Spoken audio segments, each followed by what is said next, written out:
नमस्कार दोस्तों, राधे राधे। खेसारी लाल यादव पटना में जाकर के बाढ़ से पीड़ित लोगों को बहुत ही ज़्यादा मदद की है। इसीलिए तो खेसारी लाल यादव हमेशा गरीबों को मसीहा कहलाते हैं। इस वीडियो को प्यारा सा लाइक करके चैनल सब्सक्राइब जरूर करें।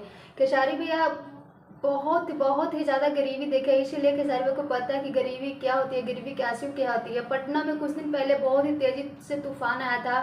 गंगा नदी बहुत ही ज़्यादा उमड़ रही थी, जिस बहुत ही तेज़ी से बाढ़ आई थी, जिसके वजह से पटना के बहुत सारे गांव गंगा नदी में समा गए थे और बहुत ही ज़्यादा वहाँ तहस नहस हो गया, जिसके कारण बहुत ही ज़्यादा दुख पहुंचा हम सभी लोग को। खेसारी भैया वहाँ पटना जा करके बहुत सारे लोगों को कपड़ा बांटे, अनाज बांटे, पैसा बांटे, सारे लोगों को मदद किए। इसलिए हम लोग खेसारी भैया के जितने भी फैन हैं हमेशा खुश हो जाते हैं, क्योंकि खेसारी भैया हमेशा सारे फैन को बहुत ही ज़्यादा खुश कर देते हैं, सबका दिल जीत लेते हैं। इसीलिए तो भोजपुरी इंडस्ट्री में बस एक ही स्टार है, उनका नाम है खेसारी लाल यादव, जिनके वजह से भोजपुरी इंडस्ट्री कहलाती है, टिकी हुई है, वरना कब का खत्म हो जाती है। वैसे आप सभी का क्या राय है खेसारी भैया के बारे में कमेंट सेक्शन में जरूर बताइएगा।